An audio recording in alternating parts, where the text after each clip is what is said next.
For Monday, September 8th, call to order at 6:39 p.m.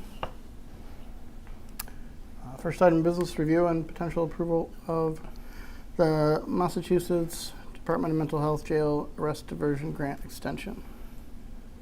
So this is, we had the not quite 3-month initial funding for that while they were waiting to sort out, additional funding, and Chief received the notice a week or so ago that they have awarded funding for the balance of the year. So Excellent. that's the substance of it. They didn't really provide anything else.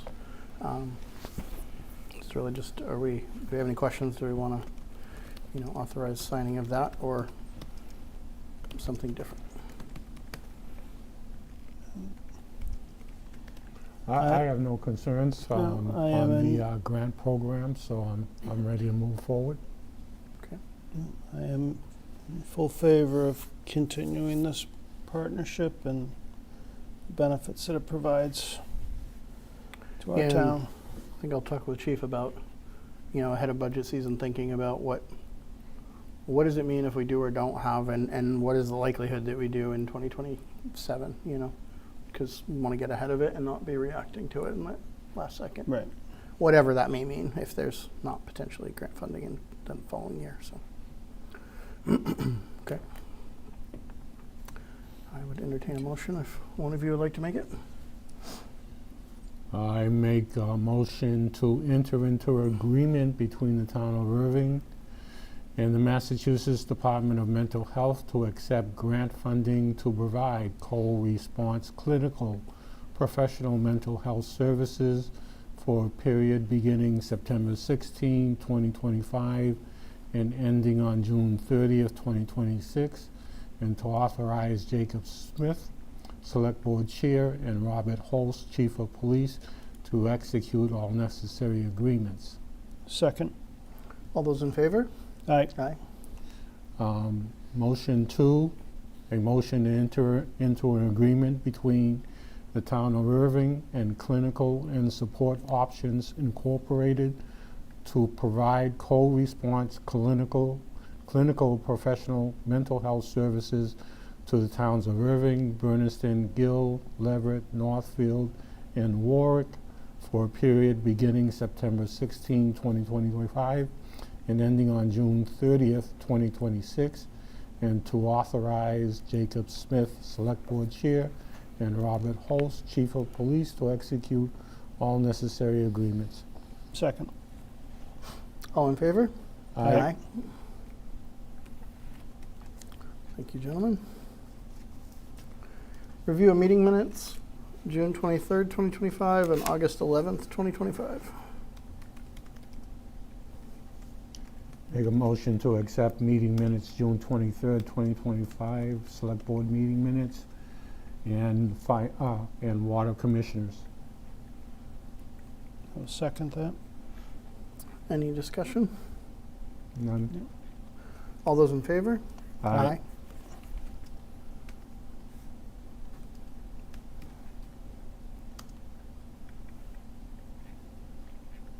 And make a motion to accept Select Board meeting minutes and Water Commissioner, August 11th, 2025.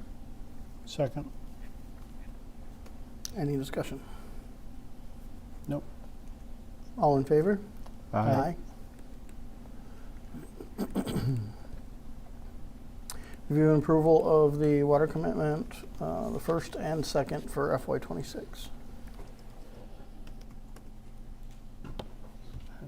I'll make a motion to approve final water use charges first commitment for fiscal 2026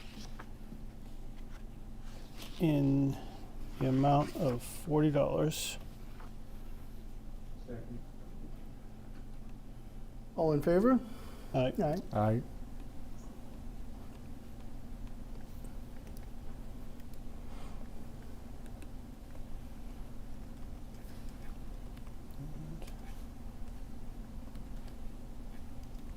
You did already call for discussion on the second, on the delinquent fees one, or?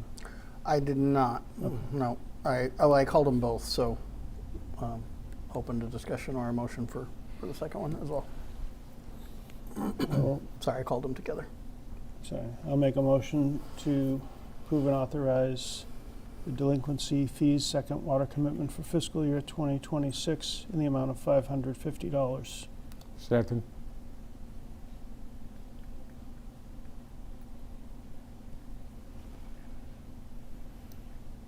Just one question. Brian, maybe you can answer on the commitment 186, 187. Those look the same, but I'm assuming they are different. I'm only hearing part of what you're saying. Sorry, on the commitment, account 186, 187, they look the same, but I'm assuming they are different. It's a 186. And 187. They are two different accounts. Okay. Yep. They just look the same in this summary view, except the number. Correct. There are Okay. some people, I don't know if it's ADU or Okay, second got dwelling, it, but got yeah. it. That was my only question. All good? Good. All in favor? Aye. We have a letter of interest for the Capital Planning Committee from Brandon Pollard.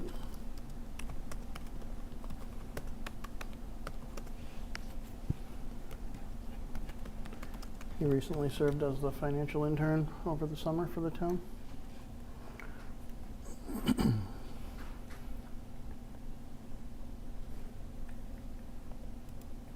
And that committee has just the one vacancy for the citizen member. That's correct.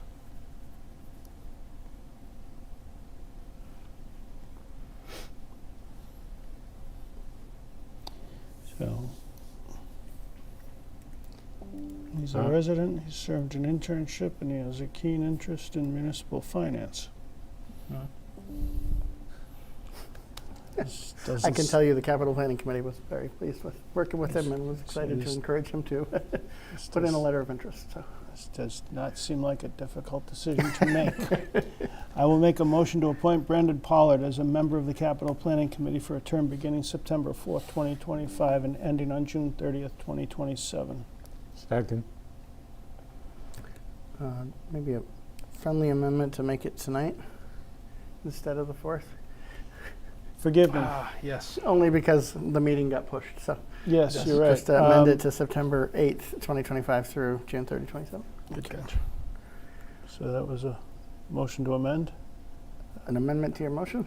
Something of Amendment that to- sort? Second. Second as amended? Excellent. All those in favor? Aye. Aye. Oof.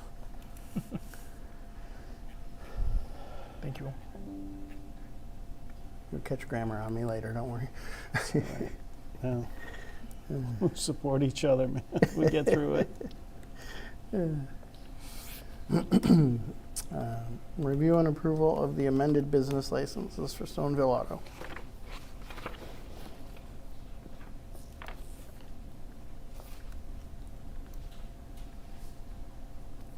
Make a motion to transfer a Class 2 used vehicle rental retail license effective September 4th, 2025 through December 31st, 2025 to Bernadette M. Whitney, doing business at Stonyville Auto at 64 East Main Street, Erving, Massachusetts. Is this the same amendment, make the effective date today? Yes.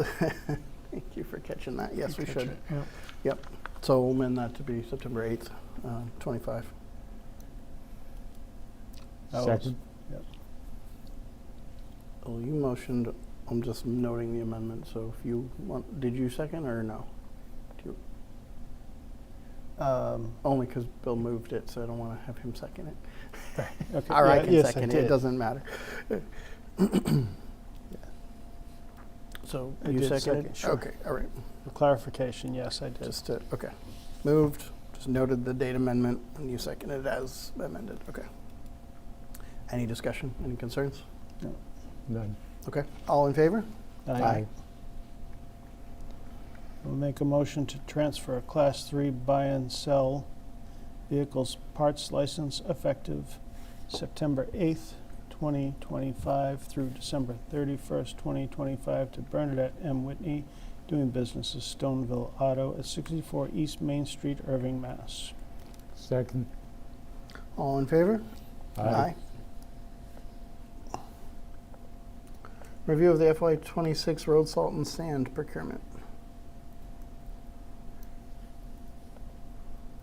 Come on up, man. You're here. We got a couple for you.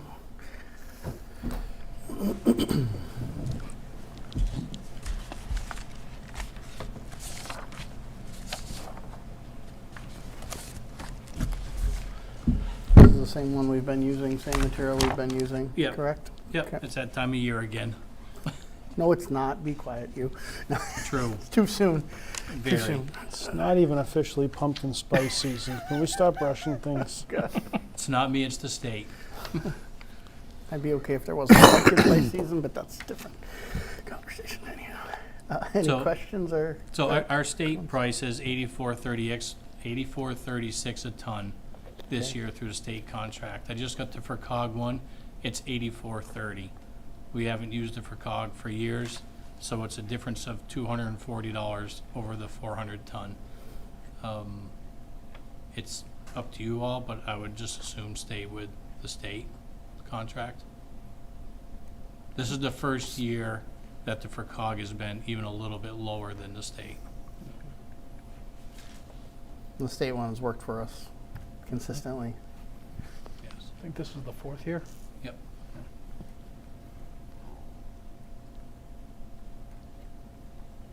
I don't know if the small amount of the difference is worth a change. I don't think it is, do you? Yeah. It's Yeah, like I have no a couple problem. $100 Yeah, for I the have no for the whole season. $240 I for the mean, full season. If it was significant, then I may ask you to look at it differently. And it's still under budget either way for the 40,000 that's budgeted.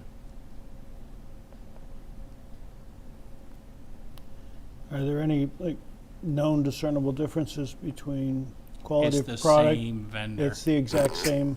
It's the same vendor for the FERCog for us, whether it's we go through the FERCog or through the state. Same trucking company, same vendor. Any additional paperwork or new No, secret handshake, nothing? no. How does it compare to last year, do you know? It's the same. Same rate? So it's Hey, a, 'cause it's a, it- it's like, a it didn't three- go it's a up for the- 3-year contract. Oh, it's a when you go 3-year, for the okay. state. Got it. Yeah. So one renegotiated at a different time than the other, maybe, and just got a little bit of a difference for the year. I don't know. Well, and the FERCog may have had more people in this district that wanted prices for them through them this year also. Oh, that helped, yeah, got it. My question is, during last season, did we have a surplus in material? We still have some left over. How much? Probably, if I had to guess, probably about 150 ton. Okay. And it holds, we just start the season with it? Correct. Yeah, So- we get it rotated through, and then when we start getting a little low, then we'll get 5 or 6 trucks in, and keep it off to the side. Use all the old stuff first, and just rotate it.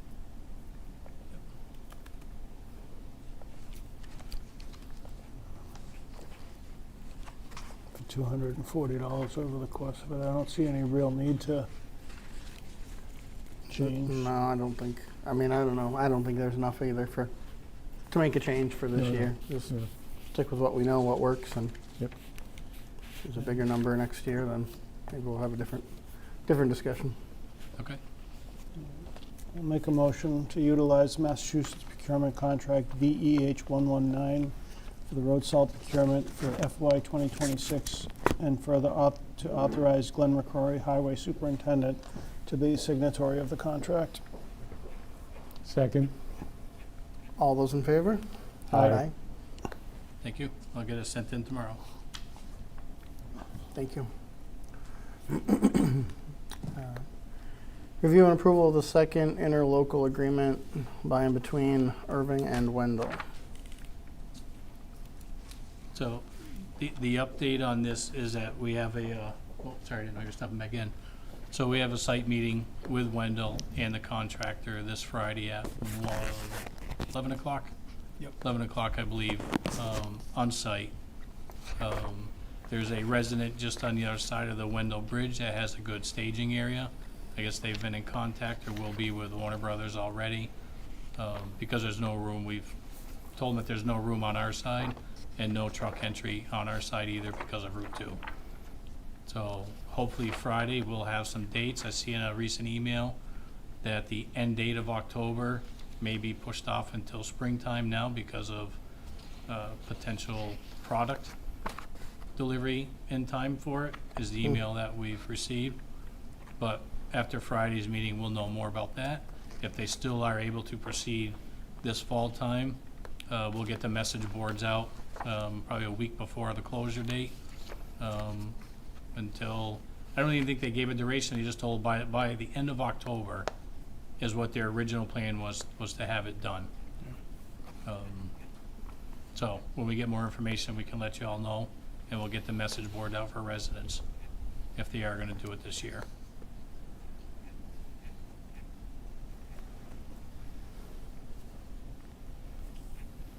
And we got the additional funding of the special, and Wendell Through the chapter 90. secured theirs through their Chapter 90, so it was a successful bid that they awarded, so this basically just extends the agreement that we already started at the higher amount and probably slightly adjusted timelines, right, for that.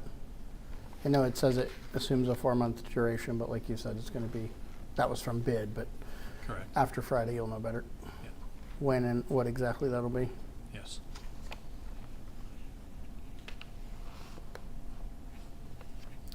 Questions, concerns? Done. Just make sure that when whoever send us an update after Monday or Tuesday on timeline, for when they anticipate closures and completion, Absolutely. once you know. Yeah, we'll let Orange Ambulance know also, just like we had to before, when Bridge Street was shut down. Gotcha. And then you mentioned no truck traffic. Is it both ways, or is it only entering for them from Route 2? No, we didn't want the truck traffic coming in for delivery of material because we don't have a staging area on our side, Right, and because of the traffic on Route 2 in Farley, right. for them getting in and out of there. Okay. So that's why we've suggested the Wendell side.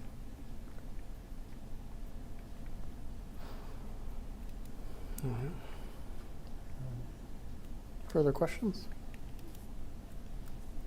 What, Have none. what is the dollar amount? on So this? they're looking for a commitment.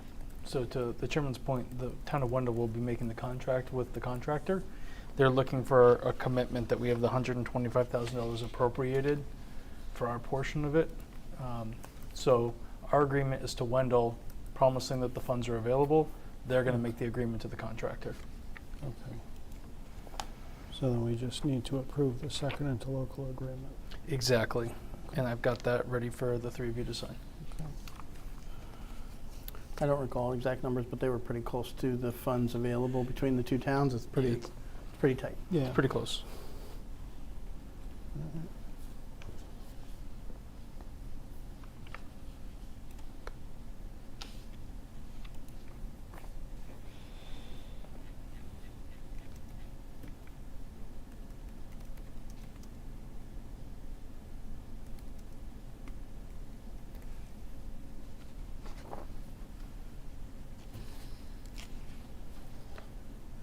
So are we looking for a motion here, Chair, to Yes, approve if the you're- agreement? Or, okay. Unless there's other questions or concerns, yeah. I have I none. don't have any. I will make a motion to approve the second interlocal agreement between the towns of Erving and Wendell, specific to Irving-Wendell Bridge repairs, Bridge E-10-006, W-15-005 at Farley Road and over the Millis River. Second. All those in favor? Aye. Aye.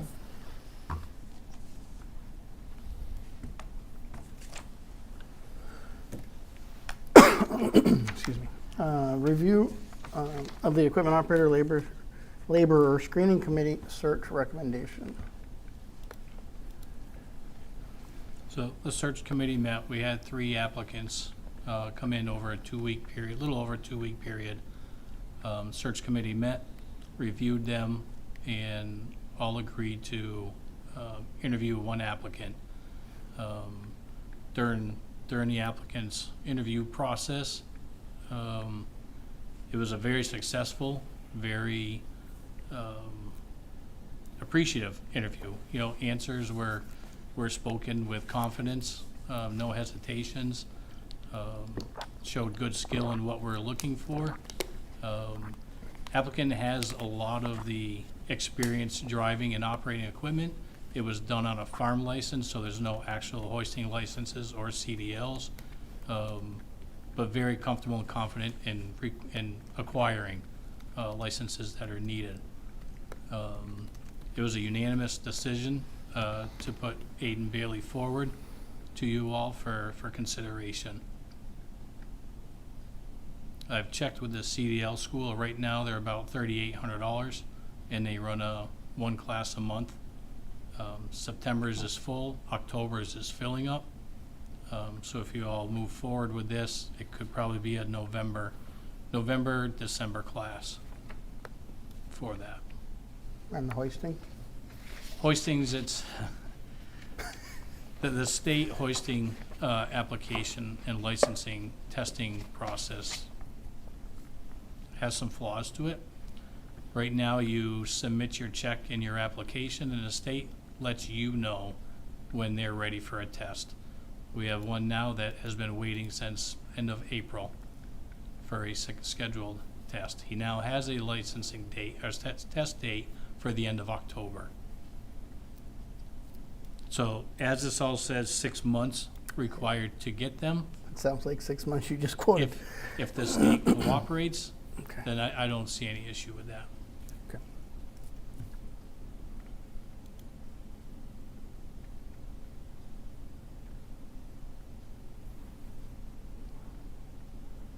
And We've should- already sent and should 2 that be people. the issue, we can always revisit and extend if we have Yeah. to.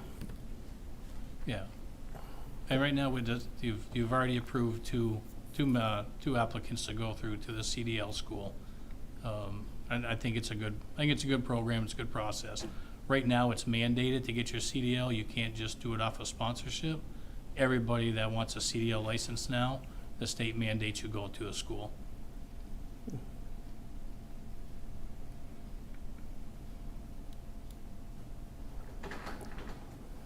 Questions, comments for relative to the screening, to Glenn as the superintendent, or the candidate, next steps? Whatever you all would like to cover. Manner and confidence that Glenn has spoken about this candidate and the interview process, I'm comfortable.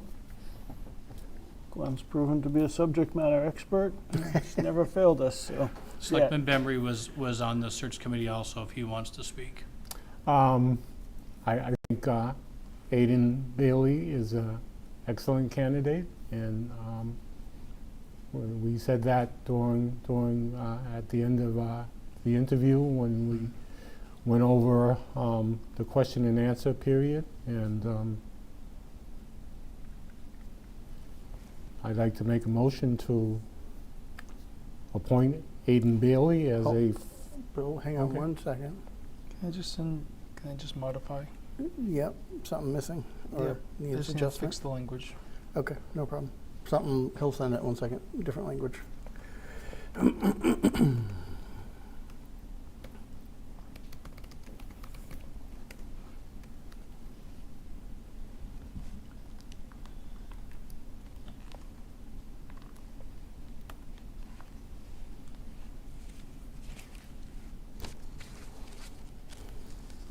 You're adding contingent on the 6-month part or something different?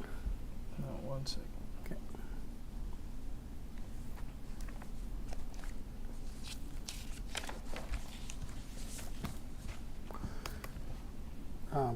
knowing we're a few days later than we originally planned on reviewing this, is the 29th still good, as long as we can get screening done by then? Yeah, as long as we can get the screening done by Okay. then.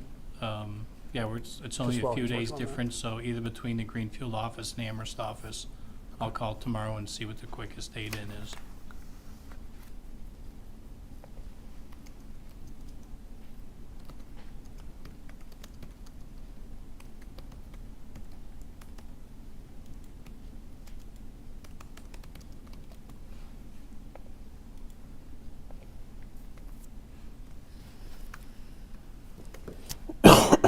Excuse me. That should be in your inbox. You emailed it to us? Yep. Okay.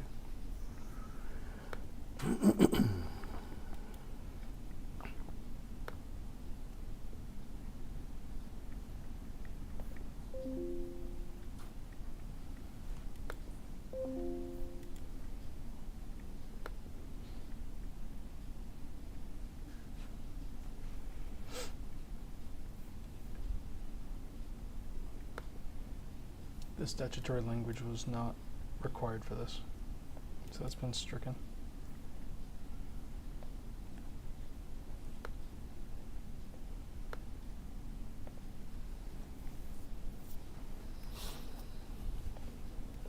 Oh, got it. Okay, I see what you're saying. Yep. Did you get that, or would you like me to? I have a portion of that. It Okay. doesn't look like it's complete.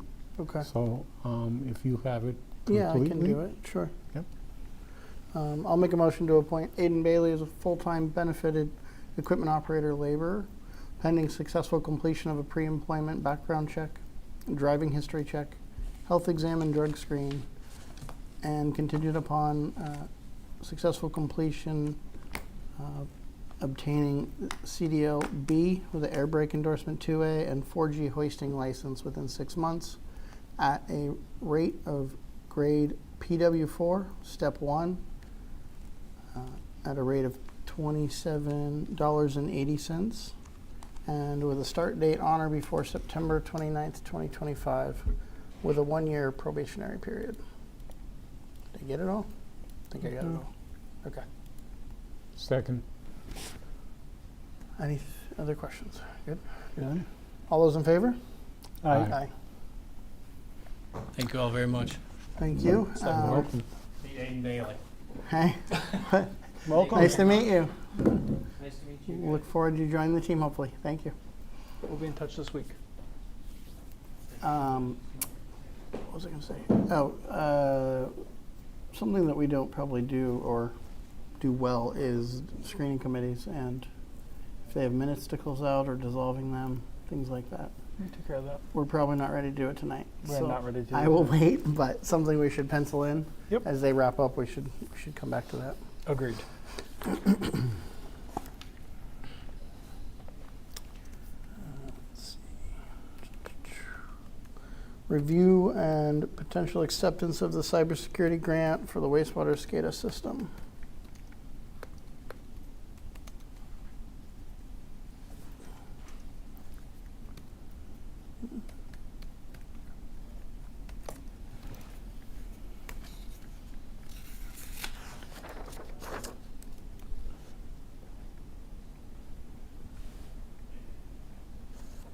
It's in section 10. Yep. So we had authorized applying for the Mass DEP grant for cybersecurity, which did cover things such as replacing the SCADA system with a more modern, updated and more secure server. And they did award the grant in the amount of $15,000. Correct. And so the award information's in here if there's any questions about it, and then if we're satisfied and wish to go ahead and accept it and move forward. I have no concerns. No questions or concerns. I make a motion to enter into an agreement between the town of Erving and the Massachusetts Department of Environmental Protection to accept a grant award of $15,000 for project number DWSRFC-27, and to authorize Brian Smith, Town Administrator, to execute all necessary documents. Second. All in favor? Aye. Aye. Thank you. Was that Time Bond who's the lead on that?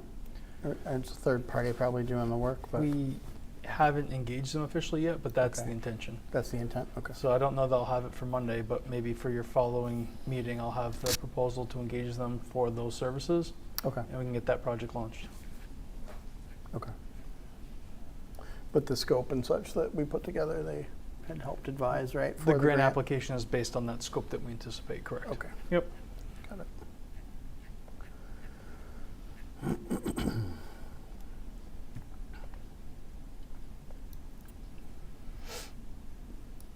And just informationally, I missed it in there. What was how long do we have to execute on that grant?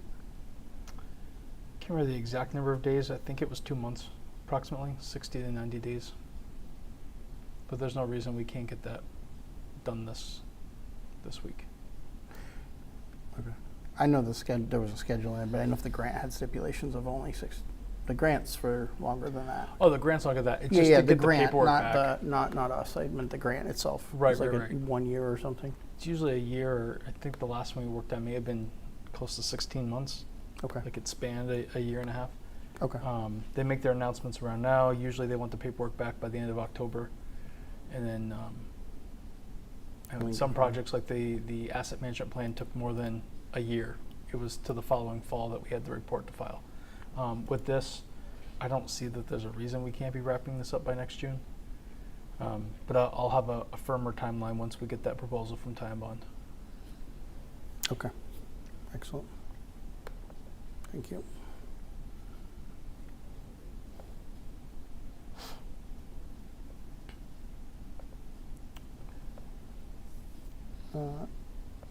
Review of the Activities Coordinator Screening Committee search recommendation. It's going to be in section 12, I believe.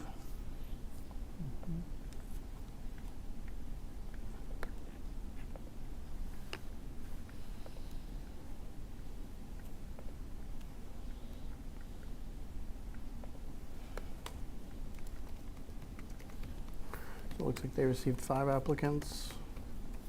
You were on this, right, Jim? I was, Okay. yes. Sorry, did I say 6, 5? I don't know. I might have misread that or misspoke. They received 6 applications, interviewed 5. And ultimately, after considering all of it, they are moving 2 finalists forward for review.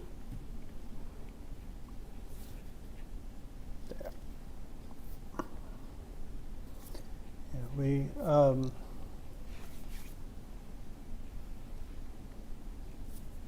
we deliberated for a significant period of time. I know I've used this phrase in the past, but we have the unique problem of 2 highly qualified candidates that literally are at dead heat. Both had great skill sets, slightly differing, but 2 great candidates. And even despite deliberation, the committee was unable to place one above the other, so they have asked us to become involved. No, I mean, I prefer this problem over the other, so it's good to have a couple of good, very good candidates and have something that we have to muddle over and work through.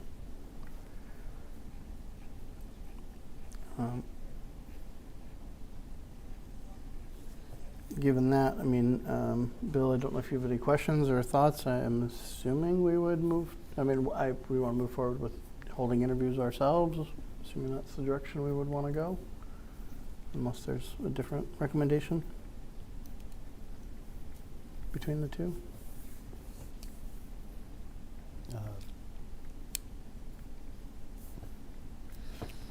My position would be that we gather some questions and conduct an interview and see if we can't break the impasse. Mm. I mean, I suppose we'll have to break the impasse. Yeah. Uh, At least put that burden on us to discern some measurable or determine some differences that make sense. Yeah, I'm kind of in favor of that, and I think that's the best direction to head. Okay. So given that, a couple things. When do you want to discuss, potential questions, and when do we want to try to schedule those for? We haven't really talked about schedule yet, but I before would have thought tentatively we'd be meeting next week on Monday. I don't think we have a lot of business stacked up because it's only a week away and most of it's on this agenda. Right. So we could probably do on Monday if candidates were available, if that makes sense. Sure. You're talking about doing the interview Monday? I'm just asking. We Okay. could, but we'd have to come up with questions, and whether we do that before the interviews that night or we do them tonight. I'm just offering ideas. I have not solutions, not answers on what we'll do, but possibilities. Or we can discuss the questions on Monday and schedule from there. For scheduling purposes, it would be ideal to have at least a week's notice for me to reach out to candidates and make sure that they're available for the nights that we're looking to. As in more than 6 days from now? From No, that tomorrow? would be fine. Okay. It would just be harder to wait till Monday the 15th and then ask to have interviews that week. Oh, understood. Well, I think I guess maybe let me rephrase my question for the board is, what kind of timeline do you want to map out? Let's map out the timeline tonight Yeah. and the Yeah. steps and kind of get those on paper, and then we can firm those up with the candidates. I would like to take time during a meeting to establish some well thought out questions and then conduct the interviews on a second night. This is as I said, we had two very qualified candidates, and I think we're going to need to really think about what it is we're looking for in a candidate to discern who we're going to move forward. And I don't know that if we're rushed slapping together 10 questions, say, and then bringing a candidate 15 or 30 minutes later, I don't know that we're going to be thoroughly prepared to complete the task that's ahead of us. No, I don't want to not give it its due time to make sure So I don't we're know. asking the right questions and the right things that are, If we were trying to to discern more, from where, and I believe we have the questions from the screening committee too, so we know what, not to overlap and maybe Yep. where to go from there. Given that recommendation, I'm assuming that we wouldn't think that we would want a little time to do that, discuss them in a future meeting, and then have Mhm. interviews following that. sure. Okay.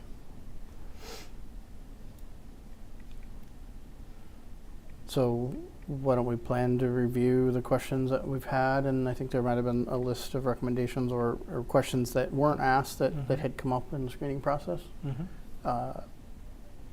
Review that stuff, come for Monday, prepared to discuss the questions, come up with a list. When would the board like to then schedule interviews following that? Could we do them later next week, or then we'd be going to beyond that the following Monday night? I don't know that what we're scheduled to. Tentatively, originally was scheduled to meet on the 15th and the 29th. I don't think we want to carry it out that far. Yeah, I don't think I know that our director would like to. possible. Yeah.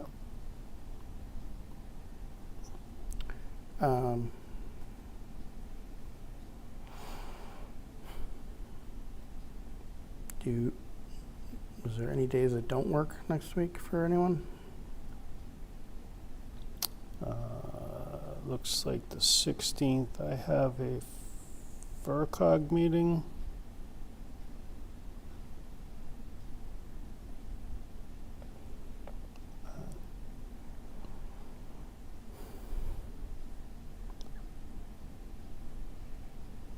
Other than that, Wednesday's not great for me unless we wanted to do it later. Thursday, there's the planning board meeting, and I don't know if people are planning to attend that. you said that was Wednesday or Thursday? The planning board is Thursday. I probably couldn't make it until 8 on Wednesday. Oof, it was pretty late.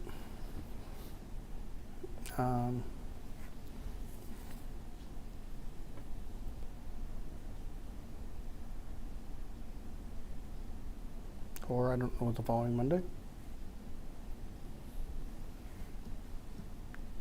Anything works for me. Anything works for you? How about you? The 22nd, I'm open. How about you? Are you? Work schedule looks blank on those nights. Let's see.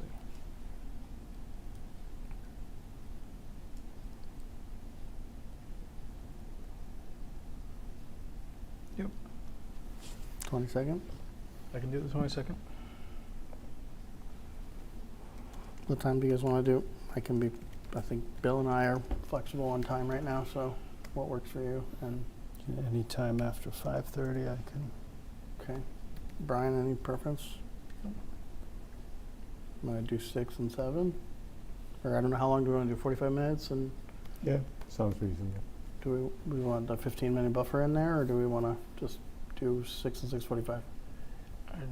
I'd recommend the buffer just in case you need it. Okay. So we'll do 6. We'll do 6. Do 6 p.m. and 7 p.m. Okay. Okay. Is BNC available? Excellent. Thank you, sir. What's the date? So the September 22nd, we'll do interviews, assuming candidates can make that work, at 6 p.m. and 7 p.m. Okay. So we'll call the meeting at 6 p.m. Start. And probably roll right into it. I don't think we'll have anything else to do. So we can firm that up, obviously. If we need a few minutes, we can start a few minutes earlier or push it out 15 if we need to for anything after next Monday's meeting. Okay. Okay. So we'll get all the draft questions and the questions that have previously been used over to you all in advance of Monday. Yep. And then we'll Yeah, so finalize next week. we'll do our homework and look those over and be prepared Monday to talk about like how do we get to 9, 10, whatever number of questions we feel is appropriate and get ready, and then on the 22nd plan to do the interviews. Okay. All right. I'm just gonna put on my calendar now real quick before I forget.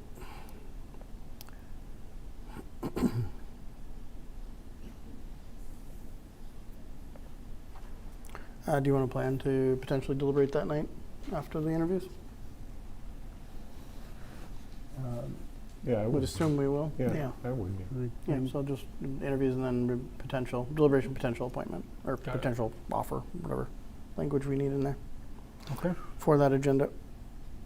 And we'll expect that that is a sole, the sole topic for that night, unless something comes up Okay. that is urgent.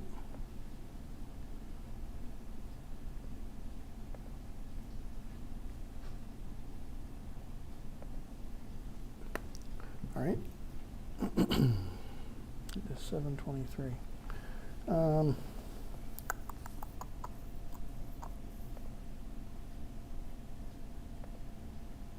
Let's jump to, just because we have the joint meeting in a couple minutes, let's jump to review and approval of professional engineering services proposal for FY 2026 Maple Avenue landfill monitoring from Ty and Bond, item 14.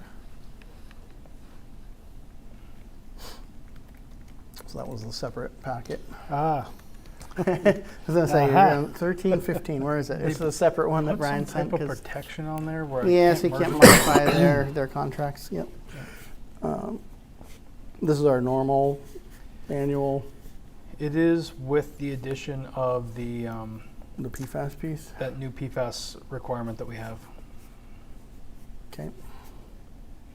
But nothing out of the ordinary from what we were anticipating.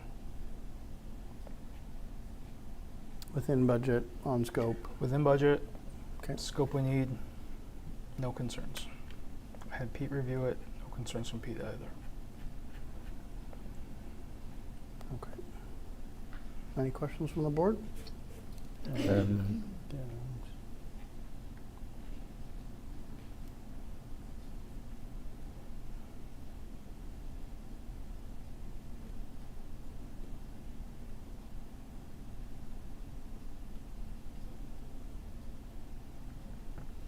So So is the total, task 3 is as needed? Okay, Total with so- all three tasks are $27,950. thank you, I just found it as I was slow scrolling through.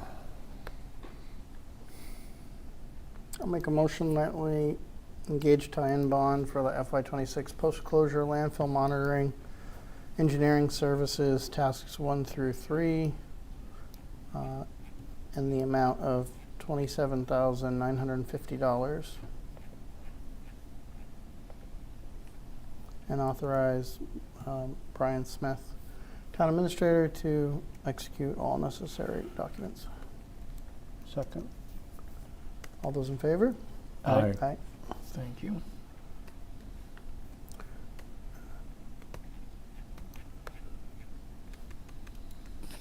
Let's see.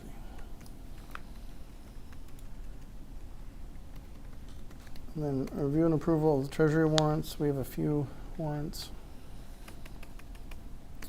So, as authorized by the select board, I approve the following payroll warrants, making you aware of them. The second payroll warrant for FY26 in the aggregate amount of $232,909.18, and the second payroll benefit warrant in the aggregate amount of $100,917.99, both dated July 31st, 2025.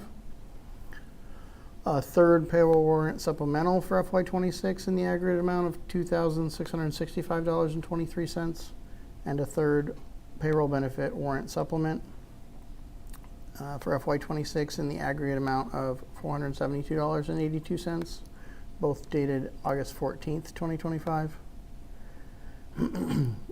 The fourth payroll warrant for FY26 in the aggregate amount of $229,184.22, and the fourth payroll benefits warrant for FY26 in the aggregate amount of $76,704.93, both dated August 28th, 2025.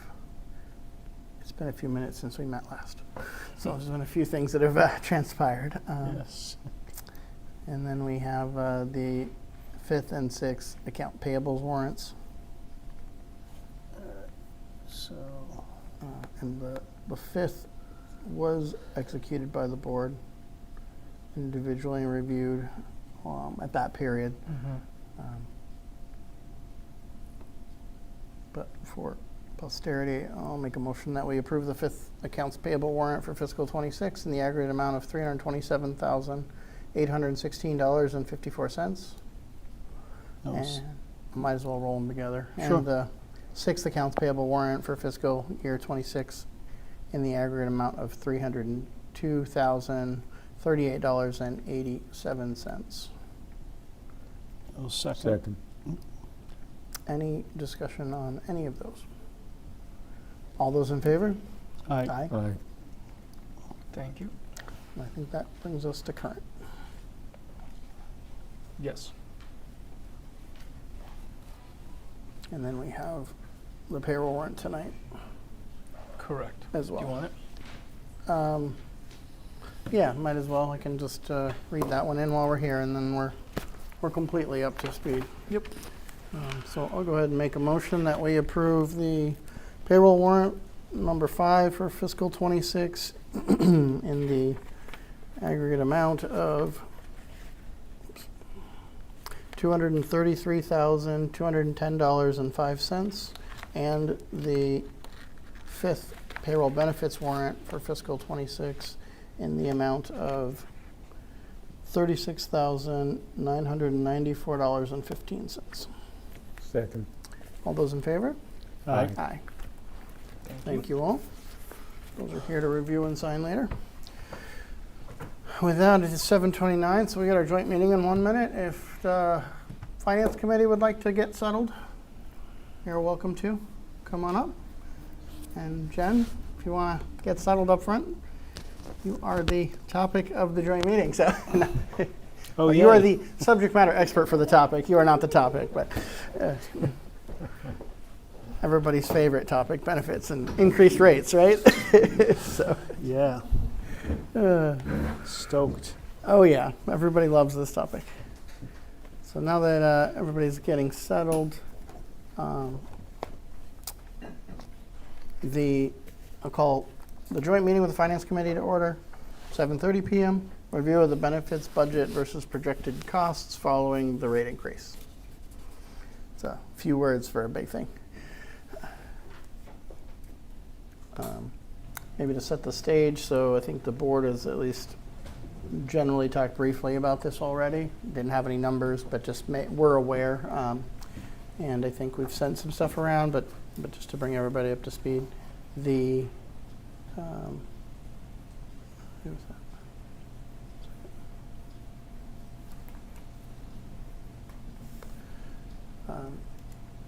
So the Hampshire Insurance Trust that we use, and correct me if I missed something here, met and had identified that they were basically pretty insolvent. The reserves were pretty well depleted with rates and premiums, and they were not keeping up with the amount of benefits being paid out this year.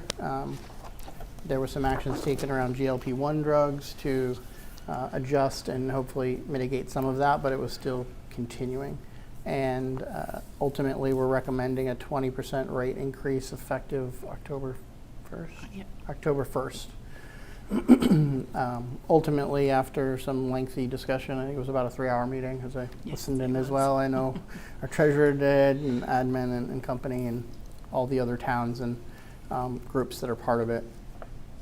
It was voted on to proceed with the 20% rate increase effective October 1st. So basically for the bulk of this fiscal year that we've all already budgeted. There were also large claims in, believe April and May, like unbelievable. So they hadn't seen that in all the time that they've had the trust. So Yeah. that's part of the reason for the extremely large increase. So I think, a lot of concerns for everyone. The team has already talked about looking at other options. I mean, all the towns and different groups, in this right now have. In the background, my understanding is we're working on getting from the trust the aggregate subscriber data we would need to try to shop rates from other providers and other, insurance groups that are out there. Yeah, we have a meeting this Thursday with the GIC Okay. to learn more. Okay, but we don't have the subscriber, we don't have the data yet, No. but we're meeting with GIC as another Yes, as option to preliminary, explore, yeah. right? Okay. I know we've have some of our legislators have been involved in the discussions and, the concern that this brings, towns have mentioned, like, there's no money for this, so where does it come from or how does it impact, I forget how many, is it 70 some odd members? 70 plus units. Subscribing units? Within the trust, approximately. yeah. So there's, different towns and other entities that are all part of it. So it impacts a lot of our, neighbor organizations. So that's some of the background work, obviously understanding what is the impact of that rate change just flat out for this year. These are the primary kind of data we have tonight to talk through and talk about, and then what's next steps. What are we planning to do? How do we move forward this year on that? And are there other things that we need to look into, questions, ideas, et cetera? So before I let Jen kind of give us that update of where we are and what we're projecting, any questions? So did everyone receive this little kind of breakdown here? So I went through and I got all the plans, the PPOs, the HMOs, and then we have 9 eligible employees. So I did kind of like an average of the highest PPO single plan, the highest we only have one E+1, and then the family PPO plan and average them to come out with $22,663.20 per employee. We don't know if all employees are going to go ahead and exercise their benefits or not. Some of those positions we still don't even have filled yet, but those are just kind of placeholders at this point. But also to keep in mind, we also have 9 employees that don't exercise any benefits, and they could come open enrollment during April, May, effective July 1st. But I didn't roll that into this number because it's just strictly for this year. So basically, the final dollar amount is $297,429.64 that we would need. If you want to round it up to nice 300,000, it's completely up to you. I don't know. But if you have any questions, please feel free to ask. Jen, what was the average number you came up with again? $22,663.20. What's the high, do you have the high rate there, the Yeah, max so one? it would be $32,467.68 for a family PPO. That's the town portion.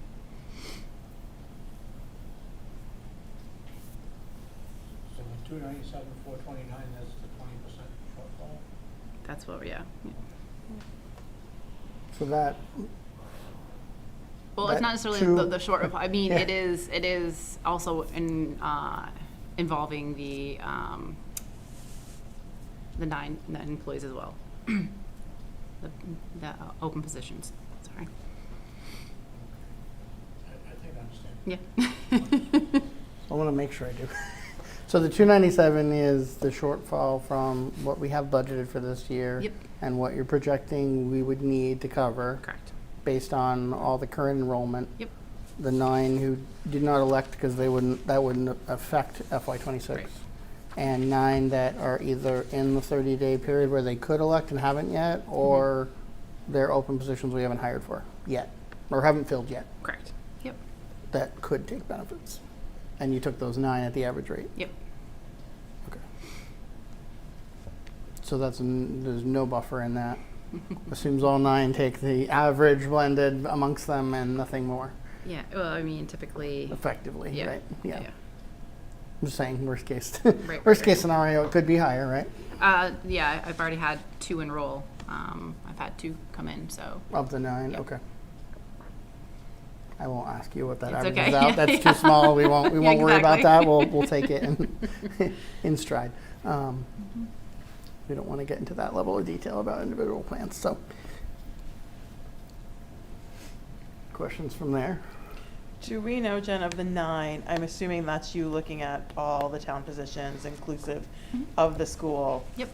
So do you know, and this is going to definitely be a magic 8-ball question, do we know, are there any other positions coming down the pike? Is the school looking at anything else?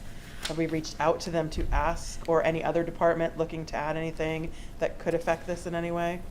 I believe I have all the up-to-date data as far as the school goes. Okay. I have included those positions in these numbers. Okay. So there was one turnover as far as the music teacher went. So the long-term sub, or the music teacher was coming back, and then the long-term sub actually ended up getting hired full-time. So it was just a wash. Okay. And on the town side, only the positions that were covered in the budget are the Okay. ones that we've been hiring for, so. Okay. Yeah, I have those in here. Yeah, the highway equipment operator, activities coordinator, police cadet, health agent, and police officer. Right. Okay. Firefighter, well, never mind. No, 'cause it was- yeah. Okay, yeah, no, that's right. I'm thinking that in my head as Yeah. a So we're good on that end. backfill. And you had the highway backfill then? Okay. Could I Maybe ask- following on that, do you know, so far this year, with the positions that you have seen filled and such, is it all things that were in the budget, like kind of in the numbers that you had planned for the budget this year? So far, yes. For so far, okay, good. Dan? Just for the benefit of the thousands who are watching, the GIC, Group Insurance Commission, is a state insurance place. And are there other places also to be looked at of possibilities? I don't know. I've been away for a long time. Yeah, there's a few different trusts. I they want to see, to the chairman's point, and what the treasurer were discussing, the claim history and your subscriber information, which is sometimes hard to provide, especially for a smaller group. We've asked for our data, but it takes a while to get it. So a trust doesn't have to take you in. And even GIC, even though it's a state commission, they also are going to take a look at your subscriber information. So it's an initial conversation that we're looking to have with them. Another larger group pool that we're just receiving information from includes Maya. They do provide a health insurance option. So we have I think it's on the 16th, an opportunity to learn from them about their program. Smaller trusts do exist, similar to this one. We could explore those options as well. I don't know how competitive that may be in comparison to what we currently have versus these other two groups. One challenge with any of this is going to be balancing what we currently have for benefits out of our current plans with whatever these other trusts can offer, and having to do that comparative work with our employees. What's the MIIA's mass insurance, something? Yeah, they typically are known for providing us with property and liability insurance, but they do provide health benefits as well.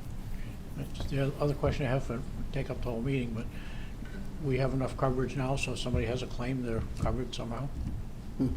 On the health side? The Oh, yeah, we're trust covered. no, I mean, does the trust have enough money to cover? Is that what you're saying? Oh, now I understand the I- question.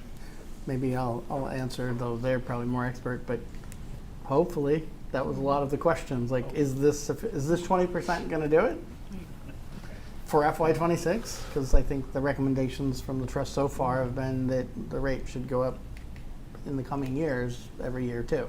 Yeah, in the past history. Probably significantly. We've had 0% increase, we've actually had a decrease. Looking back in hindsight, that there should have been increases every single year. It's just to assure the people who are on insurance that they're insured. And they They're are. absolutely Yeah. insured. They're insured. Yeah, Absolutely they're insured. insured. Ultimately, I think there was conversations about what happens if the trust did, if that vote didn't go through and the trust was insolvent and things like that. And there's runoff clauses, and ultimately, I think the towns, all of the employers would be responsible for Yeah, Correct. You're responsible. making good on the insurance for the employees, no matter what that looked like. So ultimately, the employees are covered. It's not about that. It's about how does the towns and entities manage that in a reasonably affordable way, hopefully. So. Right. But yes, I think to your point, employees are insured, and that's not changing. Correct. And even if we find some of the other options and the coverages and such are of something that the town would be interested in potentially switching to, that is, I won't say equivalent, but reasonable and deemed a better choice for whatever reason, it's still not a quick thing. It's not something we do in weeks or months, right? There's a lot of factors. There's, potentially bargaining depending on who it affects and how, and those sorts of things that have to be done. So I would just, I don't have a magic 8 ball, but I do presume that this isn't something that we're changing in the next 3 to 6 months. It's probably something at best we're changing for FY27, maybe. Even then, that may be a stretch if we want to make a change. So, in terms of providers and such, right? Is that a fair estimate? I mean, it's not simple. It's quite a lengthy process. To even get in with the GSC, you start that process now, and that would be for FY27. Right. That wouldn't even be So it's like 9 possible months. in 3 to 6 months. Yeah. So. Brian, I have a question. Yes, sir. If our current insurance should default prior to next year or next fiscal year, how would we stand? Would we still be solvent as what we're obligated to do beneficial for our employees? You're talking about in terms of the town? Right. Yes, to the chairman's point, every member, even though we're all members of the trust, we are responsible for our own employees. And so for some reason, if the trust was no longer able to provide the service, it would revert back to the towns. And so we would handle those claims internally. But even that is We're responsible for 18 months of claims beyond Yeah. that point. So, and that's, the infrastructure lives with the trust. So even changing where all those claims get processed through right? They all right now point to Blue Cross Blue Shield via the trust, and so redirecting all of that, this is going to be a logistical challenge if it ever came to fruition. Right. I think to the chairman's point, we're hoping that this is the adjustment that was necessary to address the shortfall that the trust was experiencing, and that they can stabilize and start to rebuild their reserves, and we don't have to go down that path. But worst case scenario, that's where it would redirect back to us. Okay. And we don't have a way to project what that would be, No. how it would Right. look. It would be Right. very volatile versus what we know now. Right. Right. Probably not better, but who knows, in terms of cost. Right. So, and we wouldn't know. A lot of those things come in later after the fact, so you're just reacting to the bill. Right. And part of It's that, not a place we want to be. As much as the 20% is Right. painful, like I don't think anybody wants to be there. That's not a good place to be. and for several reasons to protect, individual member data. There's a lot of aggregating of that data, so it's even hard for us to get our totality or subscribers just as an aggregate cost. So we don't even know month to month we know what the premiums cost, we don't know what the claim history cost. So in terms of projecting what that could look like, we wouldn't be able to do that until we started to receive those claims ourselves and processing them through our offices. That's part of what we've been asking for data, but there's even some groups that are smaller than us. It sounds like they won't be able to get their data. It sounds like if you're anything smaller than 100 employees, you're not getting it. So that's going to be really challenging for some members of the trust. We would probably successfully eventually get and aggregate our data, but to this date, we haven't been able to get it either. Are we technically over that 100 number enough to get it, or we don't know? That's a good question. I know, We we have don't- enough we don't have employees. I don't know how many We are don't have eligible. enough. we don't No. necessarily. We don't have 100 enrolled. That's possible, yeah. So maybe we're even So- considered too small. That's a good point. There's, and I don't know that we don't know. I don't think any of us know anymore. But there's a claim that if you have less than 100 subscribers, you can't get the aggregate data because of HIPAA regs and because you don't have enough. I don't think that is necessarily as black and white as it sounds, because how do you Right. buy insurance? And small businesses do it, smaller organizations do it. They have to have some data. So That's what we're working It may through. be complicated to get out of the trust Yeah. because the trust is larger, but the idea that data isn't something that we could get to shop seems odd to me. But these are the answers that, like FERCog has worked with the trust to get some answers and sent out kind of the responses to some of that, and we can forward that on to the finance committee. That is one of the things they said, is any units too small to get the claim history? And they said anyone with less than 100 subscribers couldn't because of HIPAA. And I'm like, I don't Good. know if I buy that. That would, Doesn't make sense. I'm not, I'm not an expert, so. Yeah. no, I don't know that I'm just I'd thinking in accept terms that. of contingencies and Yeah. Yeah. down the road, have we thought about everything? And what could happen and what our responses are to As that much as we can situation. at this stage, but I think it's been a changing landscape over the last 2 months, and new questions arise as we're going through this. So as new questions arise and we start going through and trying to tease out what the answers are, and engage with our legislative delegation, our regional partners like the FERCog, we're trying to build all of those questions and collect those answers. Have they explained, or has anyone cited like the actual HIPAA law that they're quoting that? Because to me, 100 to 101, like why does that one person make a tipping point? We hear you. And that seems very unusual that they won't, like I agree, it's probably a lot harder for them to come up with and pull that data and pull it, get it together for us, but it seems a little, I am a little skeptical that one person makes it such a big deal that, and I'd be curious just to know like what exactly is it with HIPAA that says you're too small and you can't have access to your data, because to me that's our data. Right. And how does Jen do That's- what Jen needs to do to shop stuff if she That's can't have that data? I mean, that's, That's an unacceptable answer to me, Perry, because I look at it from the angle of saying, we're not going to give you your data, therefore we're not allowing you to go shop your player. That to me speaks of Some words I won't use right now. Lots of things that aren't necessarily, you would think, legal. So just to be, For the purpose of not bringing litigation on us, I will keep those terms to myself, but it doesn't smell right.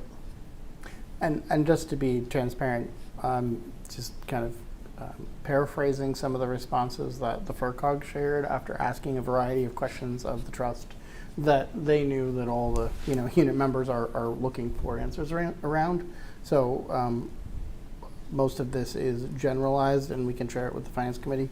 Some of it that's specific to them we'll take out, and but they did follow up as well and said 60 to 70 or 80% of the members, depending on whether medics could be included as count of the unit, would get no information because they're mostly under 100. And again, I'm paraphrasing, and there's going to be more work in getting these answers clarified, but then the response was that Blue Cross Blue Shield Mass and Cedars Caremark view it, the Hampshire Trust, as a single entity, not 73 units. So I guess there's 73 members, towns and organizations.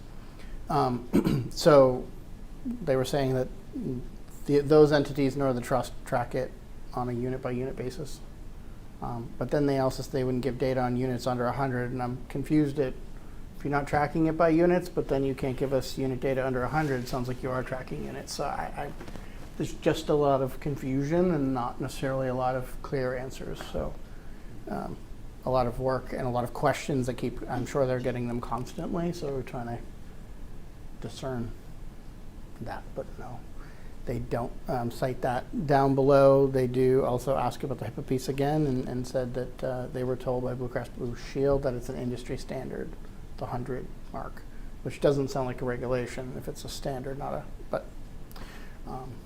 Standards can be broken and improved upon. Exactly. And that's a private entity that isn't a federal organization, so who sets laws. So I don't know. Again, I'm speculating, but Maybe our legislators need to take note of that. They're being copied on all of this. Exactly.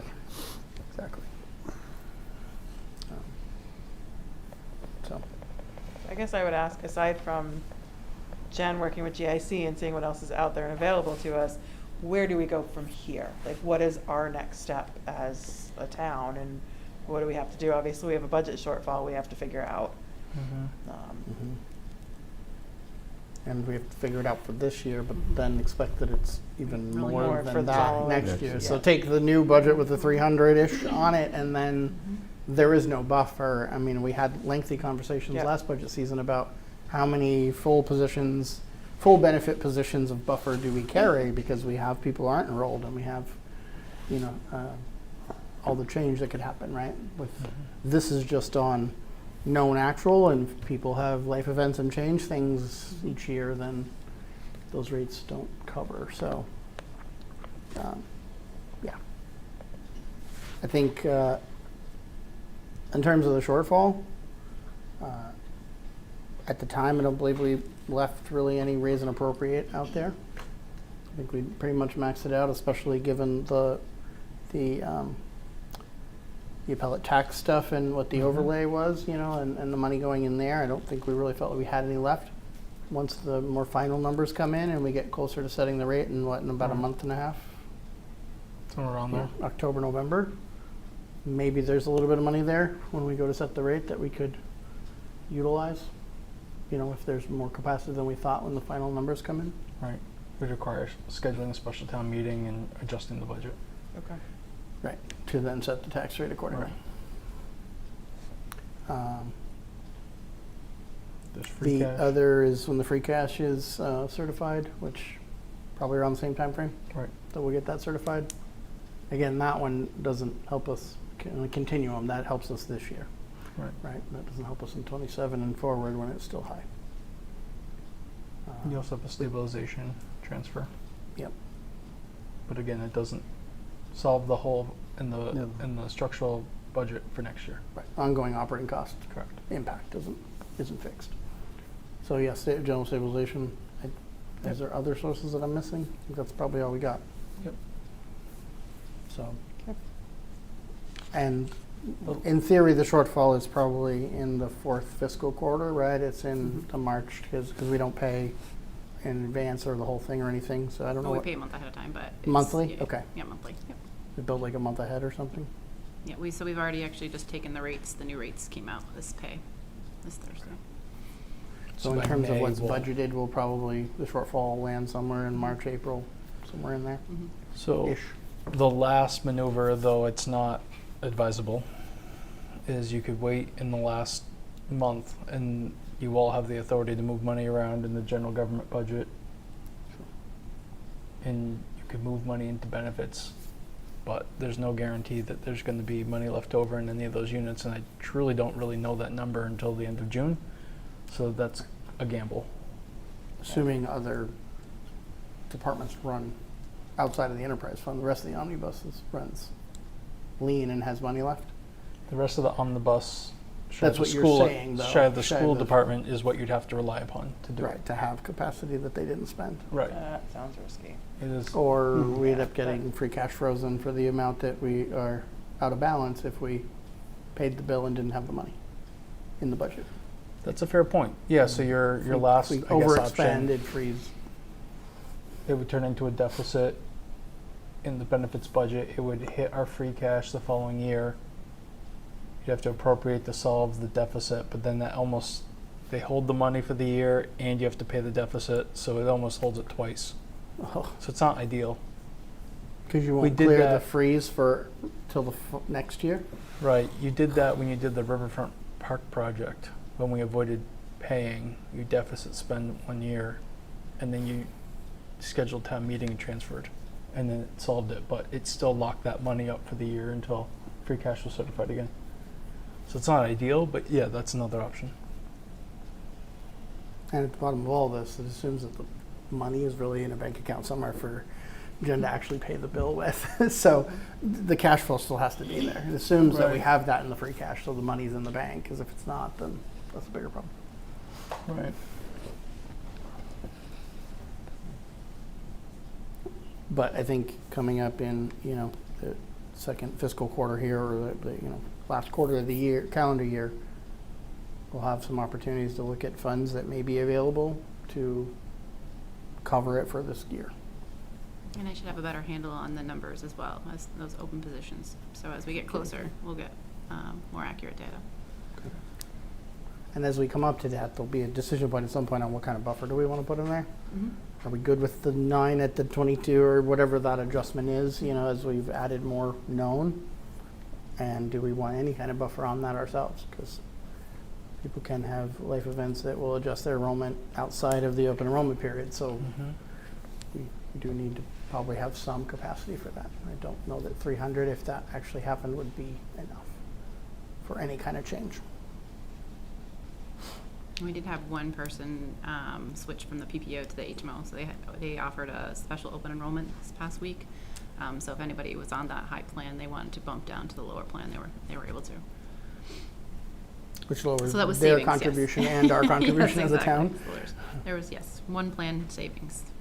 I went from a family PPO to a family HMO. I assume that special enrollment was because of Yes, this because change. of this change, yep. Okay. And maybe for that piece too, just to clarify, because it was at least not clear to me originally, the 20% impacted what the employee and employer contribution portions are. So all the employees are paying 20% more, assuming they stayed on the same plan or they adjusted plan to offset that, as well as in addition to our 300 as the employer.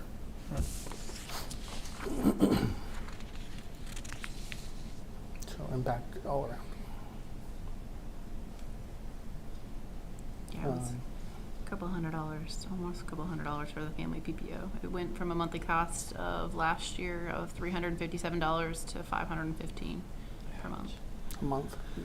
for the highest plan. Didn't we have, because we also had, and you may not remember this, we got the news right before we finalized the budget, so it was in our 26 budget, but we had a 20% increase for July 1, Right. which we found out about as we were finalizing budget, and we got it into our budget number for 26, but effectively FY26 has some, net increase of 37% for the year, because 20 on July 1 and 20 on October 1. Well, one was 18 and one was 20. One plan was, it was. Oh, so yeah, there yeah, was, okay, yeah. they weren't quite, Yeah. but anyway, very Still- high. The still very combined steep. impact of the Mhm. 26 Absolutely. was high, so. All around. So that's probably, typically your question about budget shortfall this year. Those are the paths, options, things that we will need to look at as we get there in the next couple months. The team's already working on looking at other options for coverage and what they offer, what that might look like from a coverage standpoint. Obviously, from a cost standpoint, it's gonna be hard until we get the data to provide them potentially for rates. Maya, GAC, I know both are, legislative representatives and for COG as well, as they're exploring options and finding others that we may be able to, be part of. They're offering those up to you. Are there others that you two have considered or started to talk about? These are the Engaging primary with? ones that we've started working on. Okay. Just see if we But can also get within this the in. trust, they're also exploring other options as well, as far as like adding deductibles and modifying the plans to see if they can make it a little more affordable. And I think the trust it was clear to me at least that the units wanted the trust to look at how they manage the reserves and what they're budgeting for reserves and things to ensure that this wouldn't happen again, assuming we're all still part of the trust and moving forward.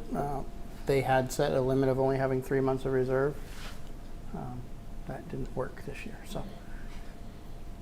Don't know what those plans will be or what the trust will decide is needed, but that'll probably ultimately end up in a price increase for 27. An ongoing strategy. Could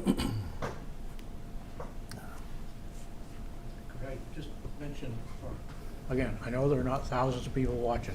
Some people watch all the time, a few, and a lot never watch. But for those few who are watching, would you pass along that it's very obvious to them that their bill went up a couple $100 a month. They're going to be saying, what the heck happened here? We should make it just as obvious to them and to those who aren't watching, spread the news. It's not because of anything we did or didn't do as a town. This is the people we buy the insurance from has brought this to the front, not us. So that people don't say the town's charging me more or the town did something wrong. The town is just, we went with the information we had, and the people we buy the insurance through are the ones that raise the rates. Am I accurate? Yes, yep. Okay. And it was in the recorder too. There was actually an article about Oh, it. So okay, it has well. hit the headlines. Okay. No, But appreciate you clarifying that. it may go without saying, but perhaps somebody doesn't quite understand that. Other questions or things, ideas on looking into stuff? Actions before we meet again, which I'm going to speculate will be like October probably about this. I would just ask that Jen keeps us informed as you find stuff out. Just let us know, and obviously if you find something out amazing. Yes, absolutely. Feel free to call a meeting. Will do. A windfall of gold in the bank somewhere. Yeah, because what's in the vault downstairs? Somebody hit Powerball and they're covering it for us. Yeah, that'd be Actually, great. just payroll records. I was down there today. A little endowment for the town for a while for benefits.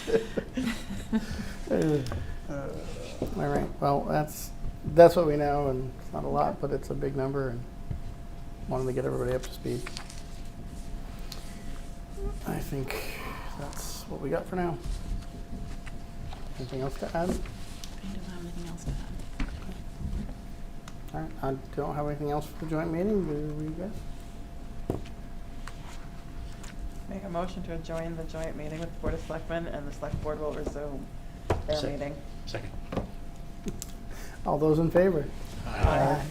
Thank you, everyone. Thanks. Thank you.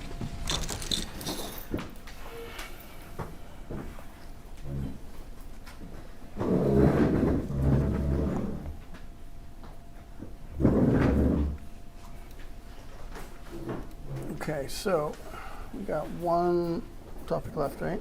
I believe I've covered the rest. So, review of the Community Services Cadet Screening Committee search recommendation. That was item 13.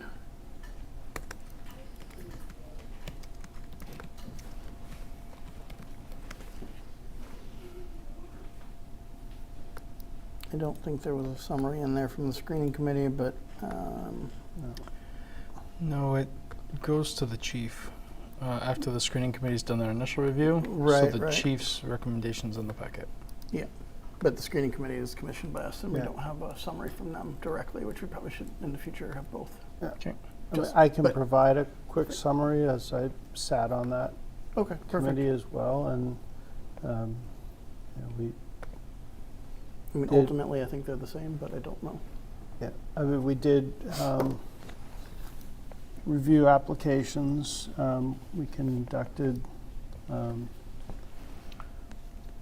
2 interviews for candidates that, through deliberation, we determined met the qualifications, nothing to disqualify them, and we forwarded them to the chief for further consideration, and these are the 2 candidates which he is now forwarding to us. Thank you. And then Chief conducted his interview and review and moved both candidates forward to us for the cadet position. Correct. Citing that both had, different benefits that they would bring beneficial to the town in that role. But did not have one or the other, that was brought significantly different or more advantageous qualifications or benefits. So similar, I think, to the one we did just before with the activities coordinator. We have 2 and need to determine how do we want to proceed forward with reviewing them and coming up with one, if any, to ultimately provide the offer to.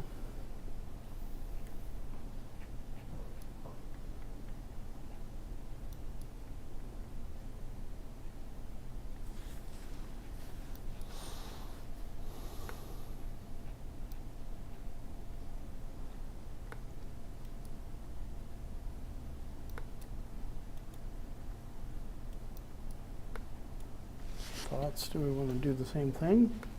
Bring them in for interviews or a different thought?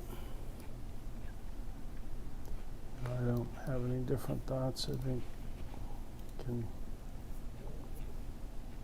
interview both candidates, deliberate, and hopefully come up with a decision.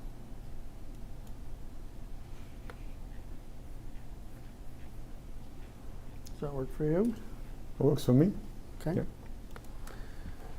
So similar to the last one, can we get I'm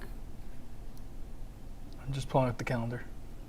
a copy of the questions that were Mhm. asked by the screening committee so we at least know where they've started and not overlap too much?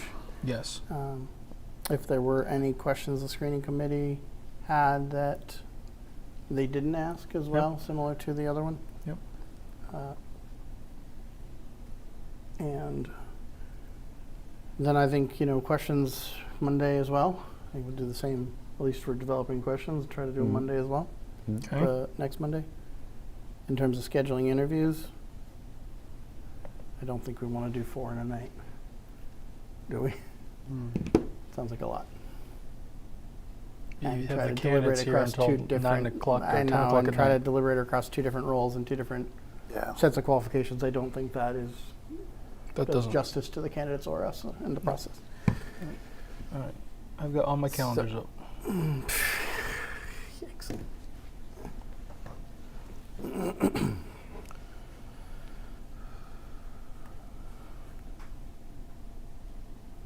I mean, any preference? Does anybody want to try to do them that following week as well, or the week after?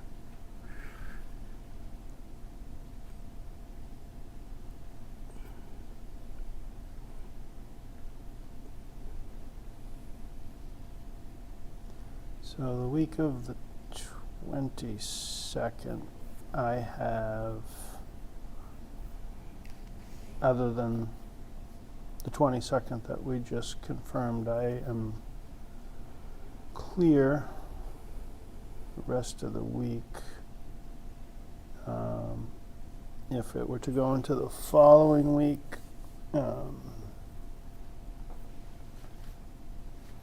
What about the 23rd? My calendars all say I'm available. There's too many calendars. There's several over here. 23rd, I'm clear. 23rd's fine. PNC. Okay, checking.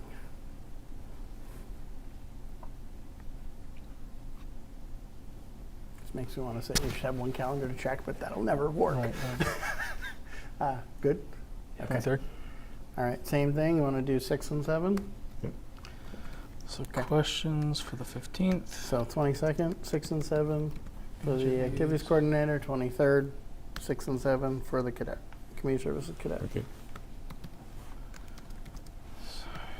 Interview and deliberate potential.